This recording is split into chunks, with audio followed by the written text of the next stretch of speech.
안녕하세요. 24시간 축구야입니다. 토트넘은 이번 주말 아스톤 빌라 원정 경기를 남겨두고 있습니다. 이 경기는 6점짜리 경기라고 볼 수 있습니다. 현재 4위 아스톤 빌라는 55점으로 토트넘은 50점으로 5위에 있습니다. 그런데 토트넘이 첼시와의 경기가 연기되면서 아직 한 경기를 덜 치른 상황이기 때문에 순위 경쟁에서는 매우 긴장된 상황입니다. 남은 11경기에서 1위 팀과의 승점 차가 13점이나 되어 있기 때문에 사실상 우승은 꿈이 아니라 현실이라고 봐야 합니다. 토트넘이 모든 경기를 이기더라도 리버풀, 맨시티, 아스날이 좋은 성적을 기록한다면 그들을 넘어서기는 어려울 것입니다.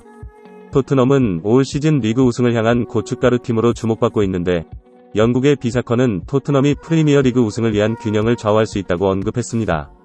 그는 토트넘이 우승 트로피를 차지할 수는 없지만 리그 유승 경쟁에서 중요한 역할을 맡아 결정적인 성사위원이 될 것이라고 덧붙였습니다. 그러나 이 세 팀을 모두 상대하는 것은 토트넘에게 매우 어려운 도전이 될 것이라고도 강조했습니다. 토트넘은 아직 상위권 팀들과의 대결을 대부분 경험하지 않았습니다. 리그 일정에는 원정 리버풀 경기와 홈에서 맨시티, 아스날과의 경기가 남아 있습니다. 그러나 매우 주목할 만한 사실은 토트넘이 이 상위권 3팀을 상대로 패배를 기록하지 않은 유일한 팀이라는 것입니다. 이것이 토트넘의 강점이라는 것입니다. 토트넘은 주로 하위팀에게 맞설 때 강한 모습을 보이지만 놀랍게도 상위권 3팀을 상대로 전적을 유지하고 있습니다. 이것이 토트넘의 강점이라는 것입니다. 토트넘이 상위팀과의 경기에서 승수를 더 쌓지 못한 이유는 대체로 부상 문제나 선수 이탈로 인한 것입니다. 이 세 팀인 리버풀, 맨시티, 아스날은 승점 차이가 1점씩 밖에 나지 않기 때문에 토트넘이 이들 상위팀을 상대로 좋은 성적을 올린다면 순위가 크게 변동될 수 있습니다. 운명의 장난처럼 토트넘의 경기 일정도 4월 20일부터 시작하여 맨시티, 아스날, 리버풀을 연달아 만나게 됩니다. 이를 보면서 토트넘이 2018-2019 시즌 이후 챔피언스 리그에 단 2번만 출전했으며 그것도 리그 종료 직전에 겨우 4위를 차지하여 나갔던 것을 생각하면 참으로 우여곡절이 많았던 것 같습니다. 다음 몇 시즌 동안 몇 번의 챔피언스 리그 출전이 기대될까요? 경쟁 상대로는 맨체스터 유나이티드와 첼시가 부진하다는 점이 있습니다. 하지만 토트넘의 경쟁력이 상승한다 해도 다른 팀들의 수준도 함께 상승하므로 챔피언스 리그 진출이 간단한 일은 아닙니다. 뉴캐슬과 아스톤 빌라도 업그레이드 되었기 때문에 현재 4위 경쟁에 참여할 수 있는 팀은 8개입니다. 첼시는 이 범주에 포함되어야 하는지는 약간 모호합니다. 그것이 가능하다고는 할 수 있지만 그러한 전환이 언제 일어날지 정확히 예측하기는 어렵습니다. 토트넘이 리그에서 성적으로 우승하기가 어렵고 4위에 올라가기도 쉽지 않지만 토트넘은 경기 이외의 부분에서는 최고의 팀 중 하나입니다.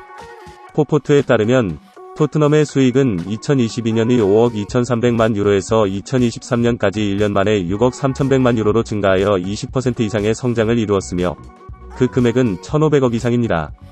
더 놀라운 것은 토트넘이 유럽 대항전이나 챔피언스 리그에 출전하지 않았음에도 불구하고 최고의 수익 상승률을 기록했다는 것입니다. 지난 시즌 수익 상승률이 높아진 팀들은 바르셀로나, 파리 생제르맹, 나폴리였습니다. 이 세 개의 팀은 모두 리그에서 우승한 팀으로 당연히 챔피언스 리그에도 출전하여 많은 수익을 얻어냈습니다. 그런데 토트넘은 이들보다 더 높은 수익률을 기록했다는 점이 놀랍습니다. 그것은 경기 이외의 다양한 행사를 개최하여 수익이 증가했기 때문입니다. 이러한 계획은 레비 회장이 이미 10년 전부터 준비해왔던 것입니다. 코로나 팬데믹으로 인해 당시 적자가 발생했지만 이는 토트넘뿐만 아니라 모든 구단이 경험한 상황이었고 코로나가 종식되면 최신식 경기장을 최대한 활용하여 구단이 큰 수익을 올리고 있다는 것입니다. 최근에는 레비 회장이 엄청난 비난을 받고 있습니다. 구단이 수익을 크게 내고 있는데도 불구하고 티켓가를 인상하겠다고 발표하여 팬들의 분노를 샀습니다. 토트넘은 맞품 및 서비스 비용은 통제할 수 없는 이유이며 지난 5년 동안 가격이 1.9%만 인상됐다 고 주장하며 6%의 인상을 계획했습니다. 토트넘의 가장 저렴한 시즌 티켓은 856파운드로 약 145만원 정도이며 가장 비싼 시즌권은 2367파운드로 400만원을 넘는 금액입니다. 영국 매체 90MIN에 따르면 풀럼에 이어서 프리미어리그에서 두 번째로 비싼 시즌권 가격을 보였습니다. 게다가 토트넘은 2년 후부터는 65세 이상 티켓 소지자 할인도 중단하겠다고 밝혔습니다. 이에 따라 토트넘 서포터들은 실망을 감추지 않고 성명서까지 발표했습니다. 토트넘은 유럽 전체에서 관중 동원 면에서 6위에 올라 있습니다. 이는 경기장의 크기와 관련이 있습니다. 프리미어리그에서는 맨체스터 유나이티드와 웨스트햄에 이어 세 번째로 관중이 많이 찾는 팀입니다. 그럼에도 불구하고 토트넘은 티켓 가격을 더 인상하고 수익을 높이려 합니다. 이에 대해 레비 회장이 어떻게 대응할 것인가에 대한 의문이 제기됩니다. 더욱이 토트넘이 많은 수익을 올리는 구단임에도 불구하고 프리미어리그의 비교 구단 중에서 가장 적은 연봉을 지급하고 있는 것은 황당한 일입니다. 토트넘에서 가장 많은 연봉을 받는 선수는 손흥민입니다. 여러 매체에서 손흥민의 연봉에 대해 다양한 보도가 있지만 대략 20만 파운드로 추정됩니다. 그러나 빅클럽들의 주요 선수들의 연봉은 그에 비해 상상을 초월합니다. 맨체스터 시티의 경우 손흥민보다 연봉을 더 많이 받는 선수가 총 8명이나 되는데 이는 무려 2배에 달합니다. 또한 존 스톤스와 페르난디뉴와 같은 백업 자원들도 손흥민보다 훨씬 더 많은 연봉을 받고 있습니다.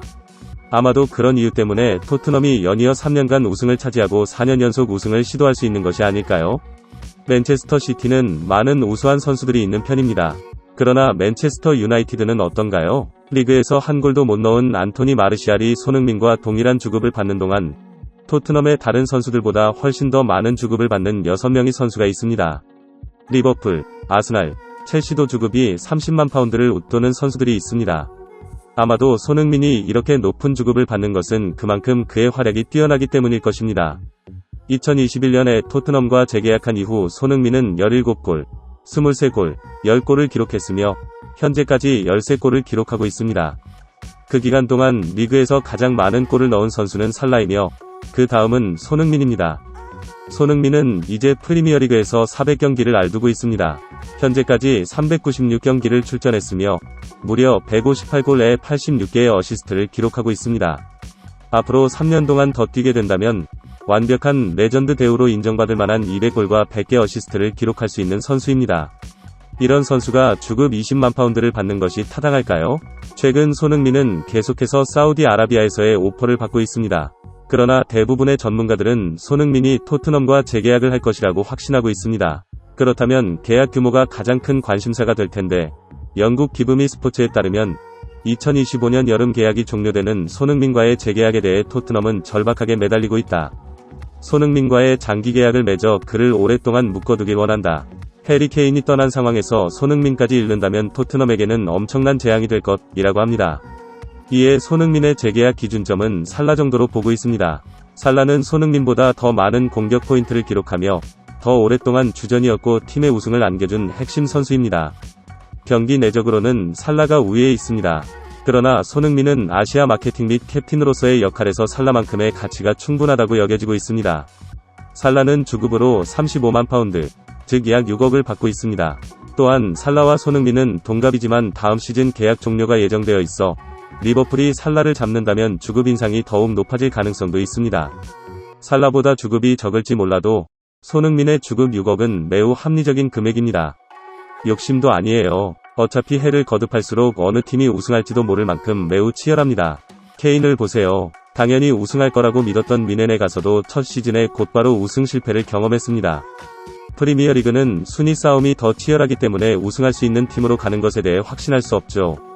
그렇다면 손흥민이 토트넘 소속으로 200골 100어시스트를 달성하고 케인에게 줄 예정이었던 40만 파운드를 손흥민에게 안겨준다면 충분히 레전드 대우로 만족할 수 있을 것입니다. 감사합니다. 오늘 영상은 여기까지고요. 영상 재밌게 보셨다면 구독과 좋아요 그리고 댓글 부탁드립니다. 감사합니다.